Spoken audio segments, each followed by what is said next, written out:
ഒരു ദിവസം ദേവർഷി നാരദമുനി തപസ്സിൽ ലീനനായിരുന്നു. അപ്പോൾ കാമദേവൻ അദ്ദേഹത്തിന്റെ തപസ്സിൽ അകാരണമായ ഇടപെടൽ നടത്താൻ ശ്രമിച്ചു. എന്നാൽ നാരദമുനി തന്റെ മനസ്സിനെ നിയന്ത്രിച്ച് കാമത്തെ ജയിച്ചു.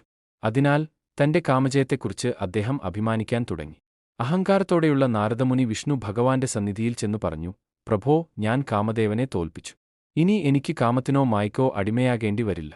വിഷ്ണു ഭഗവാൻ ചിരിച്ചുമാത്രം. അക്ഷരാർത്ഥത്തിൽ ഒന്നും പറഞ്ഞില്ല. അഹങ്കാരത്തോടെ ഭൂലോകം ചുറ്റിനടന്ന നാരദമുനി അവിടെ ഒരു അപൂർവ സുന്ദരമായ നഗരി കണ്ടു. അതിന്റെ സൗന്ദര്യത്തിൽ അദ്ഭുതം തോന്നിയ അദ്ദേഹം ആ നഗരിയിലേക്ക് കടന്നു.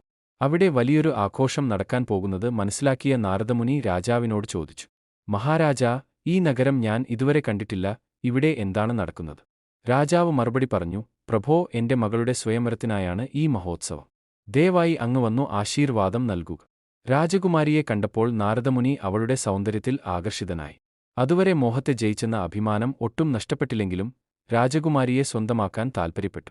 വിഷ്ണു ഭഗവാന്റെ സന്നിധിയിൽ ചെന്ന അദ്ദേഹം അപേക്ഷിച്ചു, പ്രഭോ, ദയവായി എന്നെ സുന്ദരനായ ഒരു മനുഷ്യനാക്കി മാറ്റണം. വിഷ്ണു ഭഗവാൻ ചിരിച്ചുകൊണ്ട് ചോദിച്ചു, നാരദാ, അങ്ങ് എപ്പോൾ ഇത്ര സുന്ദരനാകാൻ ആഗ്രഹിക്കാൻ കാരണം? ഭൂലോകത്തിൽ ഒരു സുന്ദരിയായ രാജകുമാരി സ്വയംവരം നടത്തുകയാണ്. അവളെ വിവാഹം കഴിക്കണമെന്നാണെന്റെ ആഗ്രഹം. ഈ സന്യാസവേഷത്തിൽ അവൾ എന്നെ നിരസിച്ചാലോ? അതിനാൽ ദയവായി എന്നെ സുന്ദരനാക്കണം. വിഷ്ണു ഭഗവാൻ ചിരിച്ച ശേഷം ആശീർവാദം നൽകി. സന്തോഷത്തോടെ നാരദമുനി രാജധാനിയിലെത്തി. പക്ഷേ അവിടെ എത്തിച്ചേർന്നപ്പോൾ എല്ലാവരും അദ്ദേഹത്തെ നോക്കി ചിരിക്കുകയായിരുന്നു. രാജകുമാരിക്ക് മുന്നിൽ ചെന്നപ്പോൾ അവളും ചിരിച്ചു. രാജകുമാരി വിഷ്ണു ഭഗവാന് വരമാല അണിയിച്ചു. നാരദമുനി വേദനയോടെ അവിടത്തെ ജലത്തിൽ തന്റെ പ്രതിബിംബം നോക്കി. അപ്പോൾ ഞെട്ടിപ്പോയി. തന്റെ മുഖം വാനരത്തിന്റെ രൂപത്തിലായിരുന്നു. അതികോപത്തോടെ വിഷ്ണു ഭഗവാനെ ശപിച്ചു, പ്രഭോ, അങ്ങ് മനുഷ്യരൂപത്തിൽ ജന്മമെടുക്കും. എങ്ങനെയാണോ ഞാൻ വേദനിച്ചത് അതുപോലെ തന്നെ അങ്ങ് പത്നി വിയോഗത്തിൽ വേദനിക്കേണ്ടിവരും.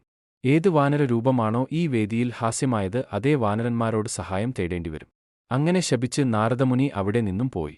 നാരദമുനി വൈകുണ്ഠത്തിൽ ചെന്നു വിഷ്ണു ഭഗവാനോട് ചോദിച്ചു, പ്രഭോ, അങ്ങ് എന്നെ എന്തിനാണ് ഇങ്ങനെ പരിഹസിച്ചത്? അങ്ങ് രാജകുമാരിയെ വിവാഹം കഴിക്കാനാഗ്രഹിച്ചിരുന്നെങ്കിൽ എന്നെ അതിലേക്ക് പ്രേരിപ്പിച്ചത് എന്തിനു? വിഷ്ണു ഭഗവാൻ ചിരിച്ചുകൊണ്ട് മറുപടി നൽകി, ദേവർഷേ, അങ്ങ് അഹങ്കാരത്താൽ കണ്ണടഞ്ഞു പോയിരിക്കുന്നു. അങ്ങ് കാമത്തെ ജയിച്ചെന്നു പറഞ്ഞു.